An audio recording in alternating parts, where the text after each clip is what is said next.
Thanks for joining, everybody. Good morning again. My name is Clevin McCory, and I am the ByteSpeed Partner Relations Manager. I am joined here today by our E-rate consultant, Jim Kerr, over in sunny California with the beautiful palm trees. Hi, Jim. We're also joined by Garrett Sawyer of Cradlepoint here to be the expert to discuss all things Cradlepoint equipment, bus Wi-Fi, and their applications. And then we also partner with Kajeet to provide data services to folks. So we'll speak a little bit about those, how ByteSpeed works with uh, major carriers in addition to Kajeet to provide service to get your buses connected. So you can expect to begin with a conversation on the E-rate process as the school bus Wi-Fi. We'll give you an opportunity to ask questions at the end, but feel free to field any questions while we're going as well. We'd like to keep this an open discussion and try to get you all the information that you need. Um, After that, we'll have Garrett Sawyer from Cradlepoint discuss the equipment side of things, and then I myself will share some information on how ByteSpeed can help in addition to our data services aspect as well.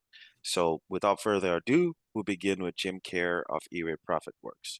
Jim, I'll have you share your screen and we'll let you know when you can see your slides and we'll be good to go. Thanks, Clever. Share screen here.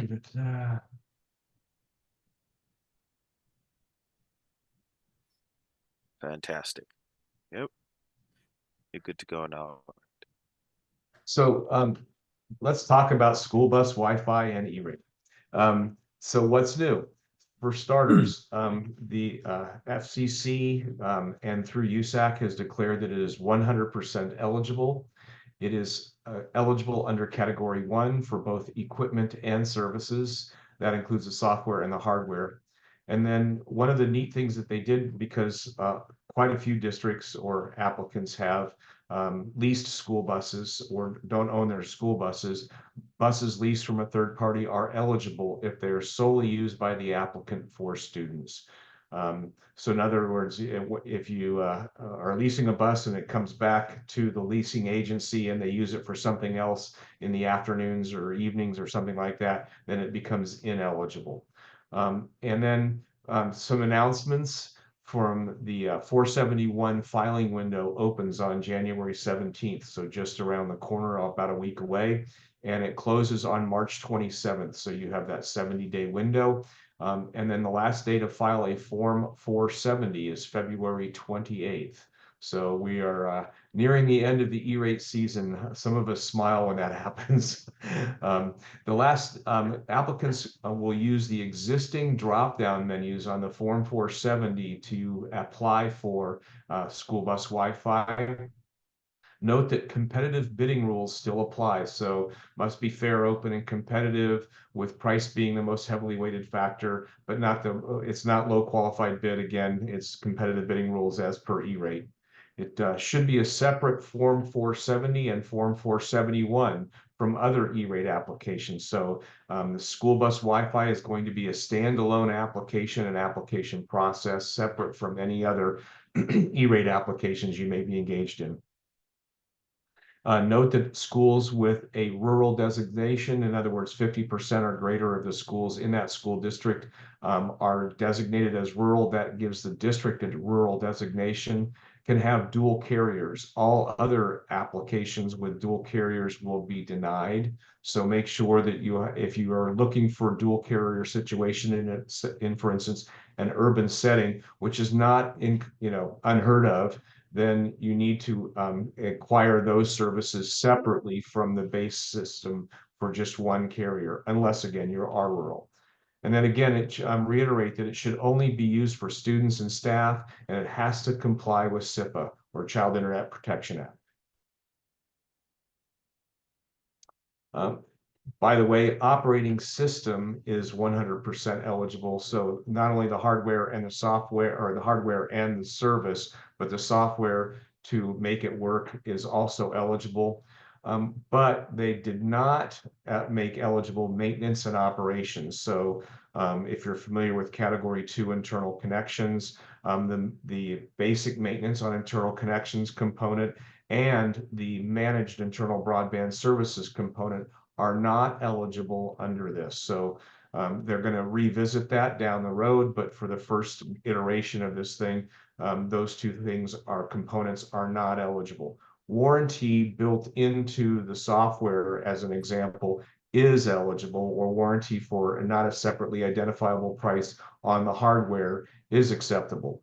And we treat that just like we would for a wide area network, as an example, where you have the terminating switch or router. That device and its warranty and licensing is eligible under Category 1. It's the same kind of situation. Notice that you must implement content and user network restrictions consistent with the restrictions that you place on the building-based broadband network. This is the legalese for the same things and same restrictions you apply for your Category 2 internal connections on campus networks apply here for the school bus Wi-Fi.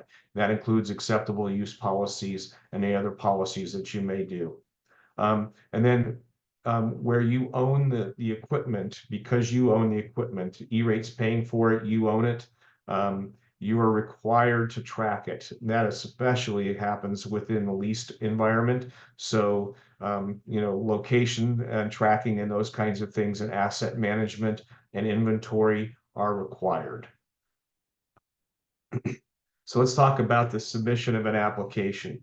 So it is under Category 1 data transmission or internet access, and it's under the service categories of service. You must upload a request for proposal or RFP document. And this is just because I'm not sure why they required this, because you could certainly fit all of this into the narrative, but to acquire this service, they're requiring you to have an RFP. That RFP could be as simple as we wish to acquire 9 school bus Wi-Fi services and the equipment to make it work. So again, not critical. It doesn't have to be a full-blown RFP with all of the permutations of what you're looking for. It can be very straightforward, but they do recommend that if you have, particularly in the rural case, that you include a copy of your bus routes for the application.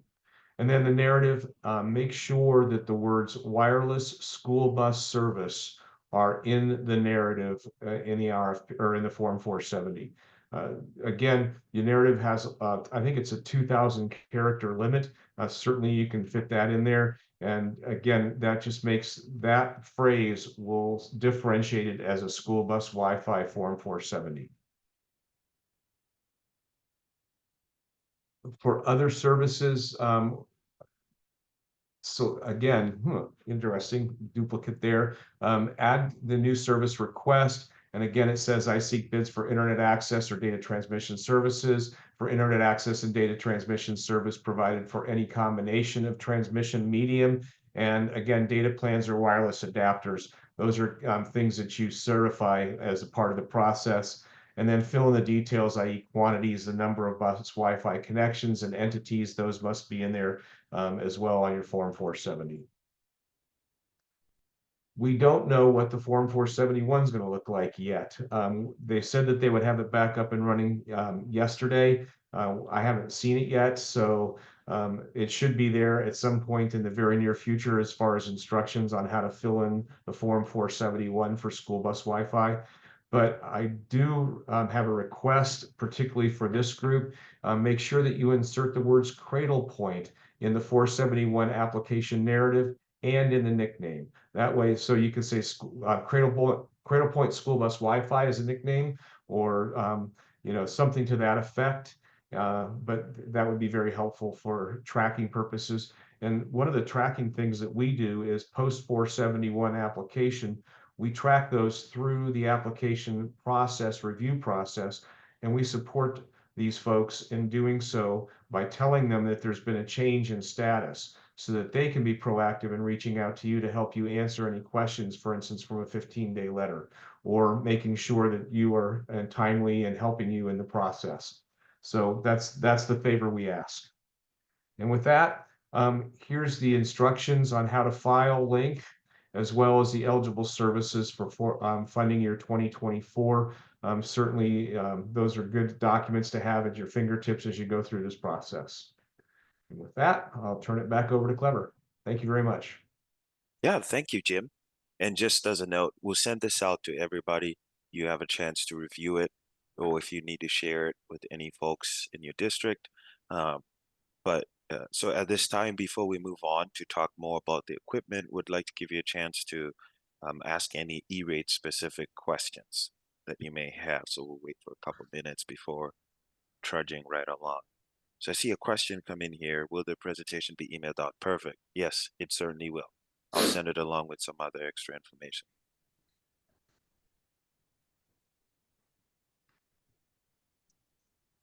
Any other questions?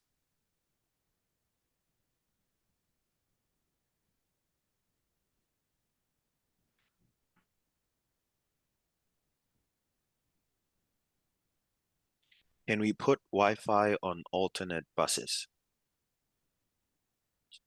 I'm not sure what you mean by alternate buses. For instance, if you use that bus periodically for some other function, i.e., something like a community group or something like that. Um, oh yeah, when the bus breaks down, we have an alternate. Thank you. So certainly, and so what is eligible, by the way, are the bus Wi-Fi in a box devices. So a suitcase with the battery backup, the Cradlepoint device in this instance, and antenna all in a box or suitcase is eligible under this program. So yes. Just to add some extra context there. So what Jim is referencing, ByteSpeed has worked with Cradlepoint to come up with a battery-powered router that's in an IPv67 rated case. So it's temperature weatherproof, and it has the SIM in the router and the antenna on the lid. So, and the performance is exactly the same as having it physically mounted. So if you're looking at a small number of vehicles, perhaps, or that particular situation where you may need to move one router from one bus to another, we can certainly help you with a battery-powered version, and that's what Jim is saying is eligible. Here's another one, Jim. If we have buses that are only used periodically, are they eligible? Yes and no is the answer. It depends by what you mean periodically, but as long as it's for an educational purpose, then and that's what they're used for solely, then the answer is yes. They did negate the use of this on vans or small, what we would call vans in effect, or private vehicles or school district vehicles, for instance, are not eligible. Only buses are eligible, but periodically. I guess you'd have to define what periodically meant. I would recommend, again, going back to the case, the school bus Wi-Fi in a box or suitcase solution for those kinds of instances, and then just have somebody check it out when they needed it. So next question is, how can we create a Form 470 for a state master contract for our members to use? An estimate of the total number, obviously you have to have a Form 470 that named those members as a consortium or state master contract, and then name the potential volume that would be associated with that. But it's just like any other state master contract, Form 470. When you say activity buses, I'm assuming that you mean something like a van or something like that. It strictly says school buses, not vans, and not the small version buses. And then how many units max for getting Wi-Fi on all of fleet? If your entire fleet is engaged in educational purposes, student transportation, then all of the fleet is eligible. And then monthly data costs, hardware installation are all eligible as a clarification, and that is correct. Yes, the monthly cost for the cellular service to make the thing function, as well as the hardware, the installation, cabling, power cabling, antennas, auxiliary antennas, software to make it work, all are eligible. And there's this one, Jim, on how many units is max for getting Wi-Fi on all of fleet? Do you have anything else to add on that one? Not, not really. It's again, this is all new to all of us, and we're still kind of feeling our way. But again, I'll go back to educational purpose. As long as the bus is being used by students and staff for educational purposes, then it's eligible. Transportation to and from school is considered an educational purpose, as is taking the band to a band event or the baseball team to a baseball game 3 hours away. Those are all considered educational purposes. And a follow-up question, Jim. We'd worked with with a county in Arizona that had smaller white buses that they did during the ECF program. Is that something that you think can be repeated this time around? How do you think about bus size that is appropriate? There's the question. Ray asked the question. We use 4-passenger vans in addition to a bus. Are the vans eligible? The answer is no. It must be a school bus. Um, and what you define as a school bus, beauty is in the eye of the beholder, but I can tell you that a van is not a school bus and therefore is not eligible, and it was explicit in the order. Right. So the answer is it's a little bit subjective to what extent, as far as the size of the bus, but try to stay as close to that definition of a bus as possible. Is that a I would good way to say think about it? if you look at it and you don't think it's a school bus, then I wouldn't put bus Wi-Fi and try and get it paid for by E-rate. How's that? Um, That's a good answer. yeah, there's again, there's a question about 10 passenger or type 10 vehicles. I'm not sure what a type 10 vehicle is. I'm not that astute as far as what bus transportation looks like or school transportation looks like, but I'm assuming that that's like a something you'd hop on to get to a parking lot at an airport or something like that, not a full-blown bus. And I would assume that that is not eligible, frankly. Anything that doesn't look like a big school bus with 50 students on it is probably not eligible. And there's this question, can the system be easily moved from one bus to another? Say if a new bus is going on a long trip, that would be the battery powered router. Now, as opposed to if you're getting a new bus and you're trying to move equipment from one bus to the next, yes, you can unscrew a permanently mounted router. But if you're looking to just be able to easily, at the flip of a dime, go from one bus to the other, the battery powered router would be the appropriate option for that use case. So he says, our activity buses are buses. What about our activity buses used to transport sports teams and bands to events? Absolutely eligible, yes. Okay. And then do we have to reapply annually with costs to be covered? As far as the service goes, yes. I.e. the cellular service associated with this, that would be an annual because it is considered a recurring service. Obviously, the acquisition of the Cradlepoint device, it would be a one-time cost, but over the course of the next application cycle. Now, hopefully you're signing a multi-year contract that would negate having to file a new Form 470. There would be what's called an establishing Form 470 at that point for a multi-year contract, and that would be my recommendation. Now, Jim, when we were doing the ECF program, most schools went with a 1 year data plan. Is that still what you suggest, a 1 year data plan? No, Or, I recommend multi-year if at all possible. okay. And are you talking 2, 3, 5? The standard response from USAC is 3 years plus 2 voluntary annual extensions, so a 5-year contract. Okay. So 5 year data plans? Mhm. Okay. And when it comes to um, the licensing for the software, same thought process, Yes, 5 years. absolutely. The longer, the better. Okay.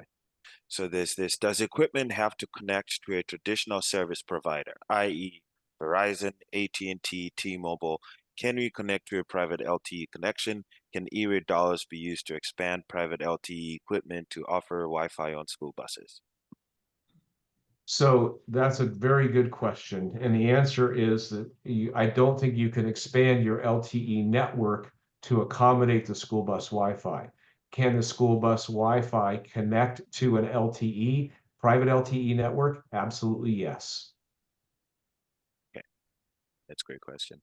If the buses use the Wi-Fi for routing tablets, can you have E-rate cover a portion of the database on educational use and routing use? I'm not sure what you mean by I'm unfamiliar with a routing tablet. Yeah, so the thought process there, Jim, we've had some similar questions, is if the Wi-Fi on the bus is used for other ancillary things, i.e. cameras, and in this case, routing tablets. But I suppose in this case, maybe they would need to clarify do the tablets themselves have SIMs, or is the Wi-Fi just on the bus? If it's on the bus itself, it should be fine, right, for devices being used on the bus. Um, so maybe some So clarifications needed there. we get into what's called ancillary use. So where a school bus has a camera, for instance, or accident avoidance software and detection, those kinds of things, um, are what do we consider ancillary use? As long as they don't exceed 10% of the use of the device, then it's eligible. And I would be, I hope nobody from USAC is listening, but that's kind of the standard I'm going by at this point. I'm not sure, and again, that hasn't been discerned for, or we don't know is the answer to the question, but based on past history, that usually is the standard or has been the standard for other situations like this. A good example would be a switch on a campus that has voice over IP running on it. If it's less than 10% of the switch, then that would then be considered ancillary use and not require a cost allocation. Beyond that 10%, then yes. So that's the best answer I can give you at this point. Okay. Is licensing And cost for Cradlepoint Cloud Management eligible? yes, Okay. and I believe Cradlepoint's going to have a specific EDU SKU or educational SKU for just school bus Wi-Fi that's going to be particularly attractive. I can speak to it because I work with Cradlepoint as well. So I represent many hats here or wear many hats here in this process. But the bottom line is that that will be a bundled package. I think you'll find to be very attractive. And it's Now, going to what have, and it will be for multiple years as well. So goes back to a sweet. previous question. What kind of content filtering is available for the Cradlepoint? I can add here uh, in that the Cradlepoint team provides a advanced license that comes with the SIPA compliant filtering through NetCloud, which is their online management portal. We do also work with Kajeet, like I mentioned, and you hear more about them in the presentation here. They also offer SIPA compliant filtering um, through their online management system as well. So you have, if you work through ByteSpeed, you have both options. If you want to go the Kajeet route, they have filtering there. If you want to go the Cradlepoint route, just make sure you're getting the advanced license that comes with filtering. Garrett will correct me there or add more to that. Jim, anything to add there? So the answer is that again, I serve many masters. Choose what best fits for you. Um, I know that the Kajeet offering has built in with their service offering. Um, there's going to be some challenges with some of the things, for instance, bundling hardware, software, and service offering, as well as um, the uh, the cellular service. Those are going to be required to be separated out, and the operating management of the solution is probably not going to be eligible. It'll be a separate component, much like the advanced licensing for the net cloud service from Cradlepoint. So again, it's probably going to be those advanced feature sets are going to be out-of-pocket costs over and above the E-rate eligible components. Then there's what about routing through Cloudflare? I'm not familiar with Cloudflare, but I'm assuming that it's some sort of a SIPA compliant application or URL content filtering application. And if that's in fact the case, then that would be separate from the E-rate application because SIPA compliance, URL content filtering, those kinds of things, advanced firewall, next generation firewalls are outside of E-rate eligibility. Okay. And Jim, so during the ECF program, we had some applicants that were able to get advanced licensing covered. How do you think it's going to be handled this time around? Do you think um, Ineligible. it will be It ineligible? will not be eligible. Okay, so just the base level uh, uh, net cloud would be what would be Correct. covered. Okay. Yes. We have Go Guardian on our Chromebooks. It makes no difference what Wi-Fi they connect to. Um, yeah, I guess that was a comment, maybe to mention. Uh, Yeah, any thoughts there? they're securing at the endpoint or the Yeah, yeah, yeah, tablet as opposed to the network. right. Yeah, so you can handle SIPA compliant filtering any way you want to. Right. You can handle it within the district. You don't have to do it through the services that we provide. I would suggest that you still need to put some sort of URL content filtering on the device, simply because just because you have a Chromebook on the in the child's hand doesn't mean that they're going to actually utilize that Chromebook for accessing Wi-Fi. They may be on their personal device that may be different, and you're still going to have to lock that device, the router device, the onboard school bus onboard Wi-Fi device, lock it down as well. It's going to be required to be SIPA compliant, regardless of the device being used on it. So just having that on your Chromebooks that are assigned doesn't mean a kid can't try and use the Wi-Fi, sign on the Wi-Fi using his password with his cell phone, as an example, or his personal tablet. So you'll still need to lock down the device. Just before we move on here, yes, the webinar will be available in recording format to everybody who registered and attended. And there was a question about speeds that are offered, and Garrett from Cradlepoint will cover that when we get to the equipment side of the conversation, which we're moving on to now. And Jim Kerr will hang out for a few more minutes, I suppose, before logging off. If you have any additional questions, just put them in the chat. But otherwise, we'll transition to discussing more the equipment side of things and go from there. All right, I will go ahead and share my screen. And Garrett, just have you confirm if you can see my screen okay? I got you. Yep. All right, fantastic. So we'll move on to the equipment conversation, and I'll introduce here Garrett Sawyer is the Cradlepoint Regional Sales Manager, and he'll be here to share information about the hardware and use cases for Cradlepoint hardware. Thanks, Clever. Appreciate it. You can flip over to the next slide here. I'll keep my handful of slides here fairly short and to the point so that we can get into some questions. I suspect that there probably will be at least a few. One of the things that I wanted to cover were the application possibilities that can be covered through enabling school bus Wi-Fi. Right, we've talked a lot about student Wi-Fi with easy to apply SIPA security policy across the fleet and network, and that is the core of what this does. However, there are other ancillary applications that you can solve for on your bus with this application. And I've got no doubt that the audience on the webinar here knows what SIPA is, but just to make sure that everybody is on the same page, stands for Child Internet Protection Act, and it's a security framework that determines what's appropriate for students to be able to access and not access.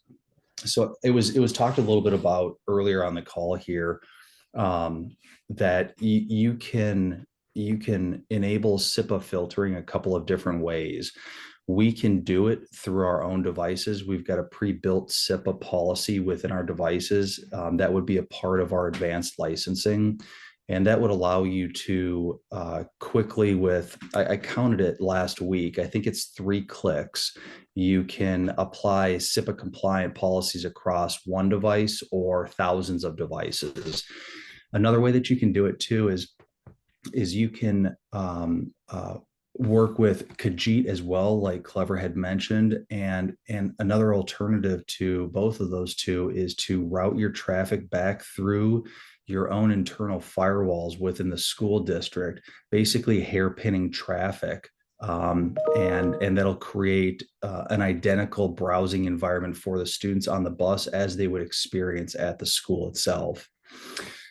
A couple other applications that you can solve for that have been common and popular is streaming bus camera live or offloading it over bus garage Wi-Fi directly through the Cradlepoint. So if you're housing camera footage on the school bus and you're having to pull a thumb drive or some kind of hard drive off of it every time you want to offload it, with a Cradlepoint on the bus, as soon as you drive it back to the school bus garage, it can detect the Wi-Fi within the garage and offload it over the Wi-Fi, not your cellular, over the Wi-Fi onto an internal SAN environment that you might already have within the school district. Something else that you can do with that camera feed is send it off to for live viewing within local law enforcement or school administration, so that if there's an emergency or something like that, you're able to get footage of exactly what's happening on the school bus, right? The right first responders to show up and make sure that everybody's staying safe and healthy. That third one that I just covered kind of bleeds right into the fourth one, and that's panic button integration with geolocation sent from the Cradlepoint. So what we've seen some school districts do is integrate panic buttons up by the driver of the bus, typically sits under the dashboard or off to the side of the dash. And if they have an incident where maybe there's a cardiac arrest or a fist fight or, God forbid, a gun or a knife, that button can be hit. That'll send an alert through the Cradlepoint off to your administration, the people that you have predetermined within your administration. You can even work in some cases with your local law enforcement so that they get notified within their dispatch center. And that's going to provide them the location, the date, and the time, and respond appropriately to it. We also integrate with a number of different AVL and CADs, and AVL stands for automatic vehicle location, and CAD stands for computer aided dispatch. So if you have an AVL integrated or you've got a CAD integrated within your school district, that's something that we can help with and provide real-time data and updates from the Cradlepoint too. The last few here, so stop arm sensor and stop arm camera integration. There was a grant, a nationwide grant for stop arm cameras early in 2023. I believe late 2022, early 2023. We can integrate those sensors and those cameras into the Cradlepoints as well too. And then the last two on here are ridership counters. So you've got an idea of how many students got onto the bus and how many students got off of the bus. And that last one kind of goes hand in hand with that ridership counter. There's a bus all clear button that's been integrated within a number of school districts to ensure that students aren't either, sleeping in the back and forgot to get off or aren't missing in the back of the bus. And basically what that requires the driver to do is to clear the entire bus and push a button at the back of the bus, indicating that they have in fact walked the full length of the bus and all the students are safely off of the bus. We see that a lot in some of the really cold and really hot areas of the country. Obviously, it doesn't take very long to get hypothermia when it's 30 below zero outside. So thanks, Clever. So on to devices. I've got two that I'm going to show you here. The first one is the 5G R1900. It's paired with a Parsec antenna. This would be our flagship 5G device. So you'll see that it's got dual connectivity, both 5G and Cat 20 LTE. So what that means is that it's always going to look for a 5G connection first. If there's not a 5G network within its reach, it's going to look for a 4G connection and it'll grab onto 4G. It's actually backwards compatible all the way to 3G. You're not going to see much 3G anymore, but it does exist in some very few areas. It will be backwards compatible all the way to 3G. But again, it's always looking for that best connection of 5G. 5G is embedded in it. You don't need to do anything special to it to make it 5G. It's already doing it. It's ruggedized metal, so it's mil spec. We see a lot of these units in the trucking industry and law enforcement and military applications. So they will take some pretty healthy amount of abuse. And I know that kids can get somewhat creative. I've got two of my own, a 7 and 4-year-old. So some of the things that they come up with are wild. So they're ruggedized and they will withstand some abuse, which is good. There's a firewall built into it. It's got a 940 meg throughput. VPN tunnel count is 20. You would probably only run a single VPN off of these if that's what you were going to do, but it will handle up to 20 concurrent VPN tunnels. You've got Wi-Fi. We've got, 2.4 and 2.4 and 5 gigahertz on it. And then the operating temps run from 22 below to 158 up. And then last but not least, you'll want to pair this device with an external antenna, and Parsec has done a fantastic job, and that's just an example of it. And one more thing real quick. So you're looking at two different ends of this device. The top shows you the port density. So you've got 4 Ethernet ports. You're going to see WAN and LAN on there. They're reverse configurable. So if you need 4 LAN ports, we can configure it to be 4 LAN ports. If you need 4 WAN ports, we can do that as well too. And that's a configuration all done within NetCloud Manager, the software that manages the devices themselves. And then on the back, all the gold leads coming off of it, that's where your antennas come off of. You're going to see 4 cellular, 2 Wi-Fi, 1 Bluetooth, and 1 GPS or GNSS for geolocation. And this question that came in here saying, does E-Rate cover install? It absolutely does. So you'd be able to get the data, the hardware, installation, software managing these devices all covered. This is Rich. Can you hear me? Yeah, Yep. Rich, That's yep, great. we can hear you. Go ahead. Hey, I'd just like to bring up one thing. Questions that have come up when I talk about these devices is people ask, will it work with my carrier? And I just wanted to bring up that we are carrier agnostic. We will work with your carrier. And another question that comes up with the antennas is I do have school districts that have put an external antenna on the roof, and they've also put a Wi-Fi antenna within the bus itself also for coverage. It just depends on the current design that they want. And I've been told, like with this Parsec Australian Shepherd, that you can create a Wi-Fi bubble around the bus up to 100 yards. People are wondering about the coverage. And back in COVID, I believe the South Bend School District had them, and they would park them at apartments, parks, places where underserved areas where they wanted to provide internet, and then they would have these buses there to create a Wi-Fi bubble that was SIPA compliant that the students can use. Fantastic. Thanks for that addition. Which is not E-rate eligible, by the way, under this. Right. Yep. Thanks, Rich. Appreciate it. All right, Clever, I can flip to the next one here. All right. Just 1 second. Nope. All right, guys, last but certainly not least, this is the 5G R2100 series router. So you're going to see same thing on this one at the very top. It is 5G backwards compatible to 4G and all the way backwards compatible to 3G. The beauty of this device is in its simplicity. It is in that single device, you've got the router, the modem, and the antennas all built into a single form factor.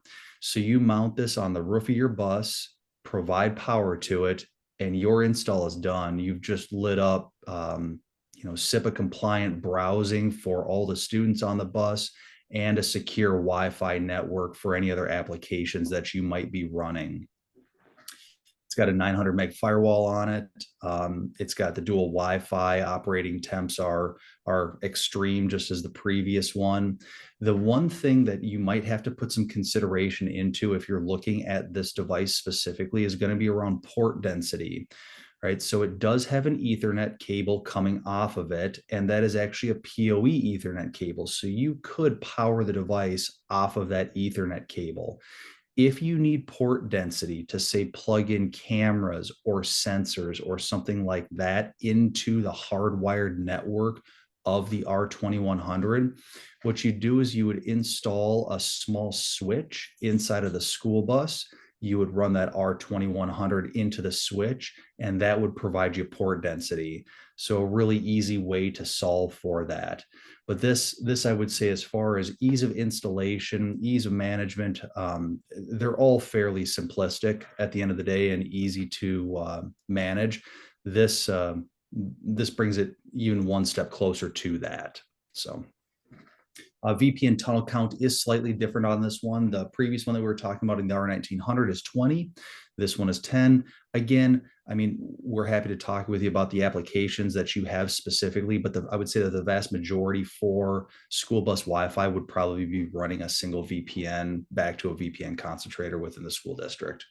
So shouldn't pose any challenges. All of our devices have ignition sensing on them as well too, and you can delay ignition sensing as well. So let's say that you've got a school bus that comes back to the garage and you want that network, that Cradlepoint, to stay on for a minute or 3 minutes or 30 minutes after the school bus is turned off, after the ignition is turned off. We can do that for you as well too. And the reason we see folks wanting to do that is for that video offload, so that that video can complete offloading. So. And that's a good point too, Garrett, for just responsible use of batteries that are on the school buses, to have that ignition sensing of, how long you want to stay on after the bus is off. You got it. All right. That's what I had. Any questions that we might be able to answer specific to the applications, devices, software?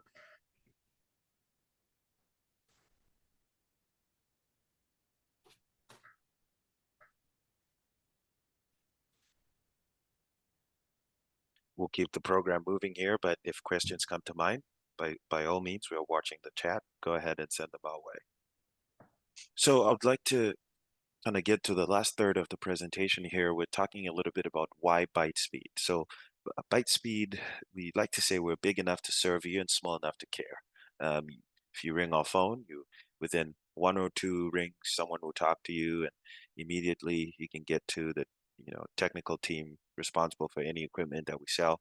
So very accessible, and just here and dedicated to assist you. So we began serving school districts in 1999, and about 80% of the folks we work with are school districts. So we are a school district specific company. We actually have engineers and specialists specifically assigned to each state. So you can rely on, if I work with Clever, I'm going to work with Clever next year after that, and the year after that. So we have the appropriate resources and dedicated folks for whatever location we operate nationwide. Um, we've implemented Wi-Fi on nearly 2,000 buses, and serving more than 100 school districts with school bus Wi-Fi. So particularly through the ECF program, we, the point there is just we're not novices in this area. We're knowledgeable, and we also are standing on the broad shoulders of folks like Cradlepoint to make sure we get all your questions answered and give you the appropriate solution for your needs. We've had an E-rate spin number for more than 2 decades. So ByteSpeed has an infrastructure division, routinely through E-rate every year, do routing, switching, firewalls. We're big Ruckus and Juniper partners. We do also custom build desktop servers, laptops. So ByteSpeed's like a one-stop shop. I like to think we're a good Walmart for school districts. But anyway, the point there being E-rate is something that we know very, very well and we've worked with for more than 20 years. We do support bear and SPY invoicing. I'm pretty sure you're familiar with those terms, just putting it out there that regardless of how your financial folks want to handle the invoicing side of things, we can support both methods. There's a question that came in here. Let me just see. Who exactly is responsible for filing out the Form 470? We are not allowed to assist you in doing that at all. So we will not assist you in filling it out. So that's something that you will do at the district and can have a conversation with your maybe business team and so forth uh, as far as how to get that done. But we completely are out of that. I would also refer you to the E-rate coordinator for your state. So they are very, very helpful on the school district side, answering all those questions, but you won't get any help from ByteSpeed with the form itself. Um, Now, if you have general questions about hardware, we can help about data, etc. But as far as the form itself, we completely have nothing to do with that. I would refer you to your E-rate state coordinator. If you don't know who your state coordinator is, you can reach out. We can share who that is. Um, we also provide hardware support, installation, and collaborate with data providers. And so, kind of like I mentioned, we are we can work with any major carrier, whether whoever you work with in your district. But we have a direct relationship with Kajeet, and I'll speak more about how we work with Kajeet to help you when it comes to data. So just some few pointers that we've seen that, you know, speak to what information you want to make sure uh, uh, is on your requests so that we can better serve you.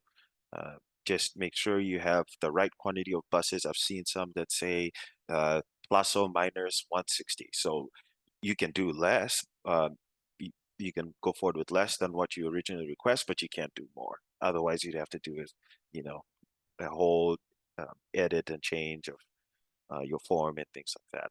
But so make sure you have the exact count. It's almost better to overestimate than underestimate.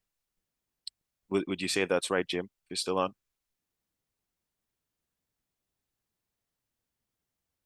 You might have. Here. I'm sorry, what was the Oh, I was question, saying Clever? it's better to overestimate than underestimate, right? The number of buses. I've heard folks say plus or minus 120. You can't end up with more than what you initially require. You have to either be exact or overestimate, correct? Within like 10% is reasonable. Okay, So if you're asking for 100 buses and you go 5 over, you're not going to have a problem. okay, It's where it becomes what's considered cardinal change, i.e., I asked for 20 originally in my 470, and now suddenly I'm requesting 80, right. where it's 4 times the amount or something like that. That would raise some eyebrows. It's cardinal change. If you think that the vendor would change their pricing based on volume, then it would require you to issue or reissue the Form 470 or restart the 28 days. That makes sense. Yeah, thanks for clarifying there. And so on your request as well, if you could clearly outline if you'd like both hardware and data, and and also outline if you're going to require installation or if you're fine with a battery powered router that you can move from one vehicle to the other.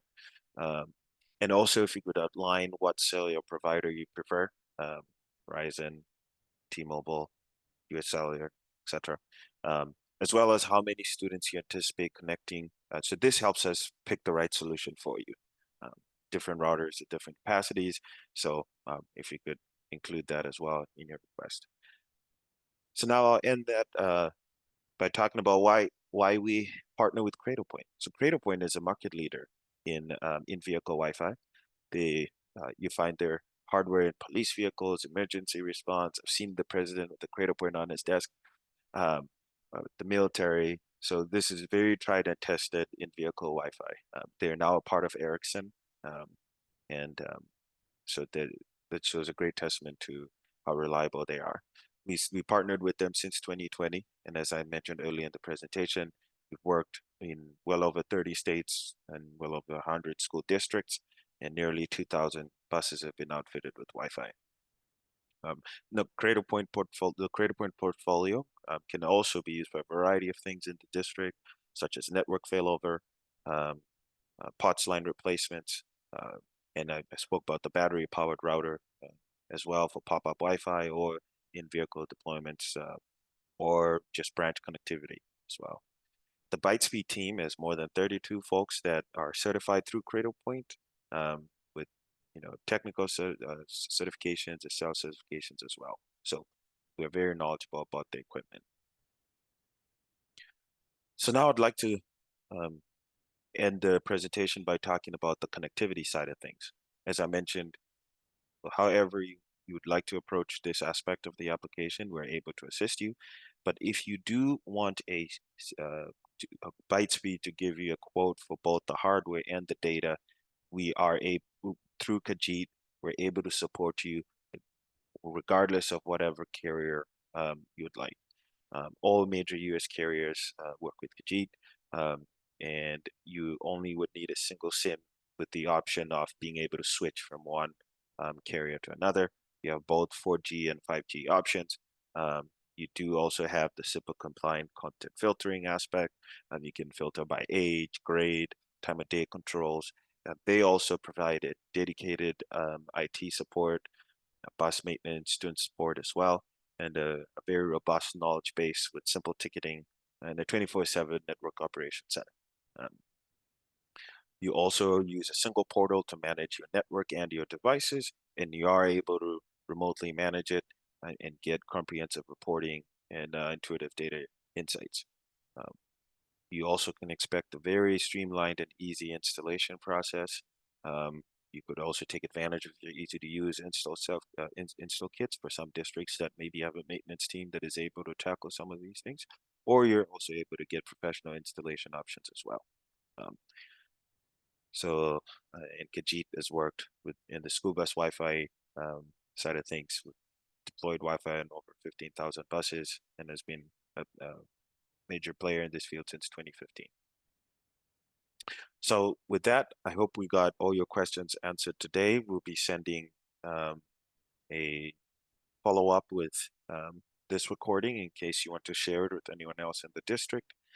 Hey, Clever, if I could just add one thing Yeah, on, go ahead. on top of that Kajeet portion. Yeah. I liked your analogy about, ByteSpeed being a type of one-stop shop in the Walmart. So yeah, definitely able to help with the installation piece of it. As Jim mentioned, that is covered under E-rate fully. So happy to assist there. And did also just want to clarify too, the filtering and the device management portal. That is all included in that data plan SKU that you would receive from ByteSpeed. So I know Jim mentioned, the bundling can get tricky or separating the SKUs out. When you work with ByteSpeed and they're providing a quote for our data services, it would be the one SKU that covers everything from the filtering, the reporting and analytics, the data management, and then that unlimited data plan too. So just wanted to clarify that as well. Perfect. I see some questions came through here. For budgeting purposes, what are the price ranges we should expect for hardware or install? I will send you an email. Just respond to me with what your fleet size and so forth, and I will be able to give you an estimate. So just wanted to clarify one thing. Yes. Make sure that everybody's aware of, as part of this, that you're going to be required to not bundle the service and the installation / hardware components. You're going to need to file separate what are called FRNs on your Form 471 for the cellular month-to-month service, as well as for the hardware and software installation. That can be bundled under one line, and it will be bundled under one line, but you're going to need to separate out the two different services, the recurring services month to month, as opposed to the actual hardware installation and the net cloud licensing and all those kinds of things would be under a separate line item or FR, funding request number. Perfect. Yep, that's a good point there, Jim. Clever, I noticed a question come up in the chat here that I don't know that we answered, and that was how many students can you support with a single device on a school bus, for connectivity? So with both the R1900 and the R2100 that we covered in the presentation, you can do somewhere between 150 and 200 students. So you far exceeds, what a bus can carry. Now, with that, keep in mind that the thinner you stretch the bandwidth available, the slower the speeds will be on there. With students on a bus, you're typically seeing somewhere around 40 to 50 kids on a bus, no problem. Up to 100, no problem. So hopefully that answers that question for the person that asked it. Awesome. That's really good. Well, unless there's any lingering questions, we'll send the follow-up by email. The earlier you can inform us of your whatever what the specifics of your intended project, the earlier we'll be able to assist. So I'll send you an email. Just respond back to me with what your plans are, and we'll be looking forward to helping.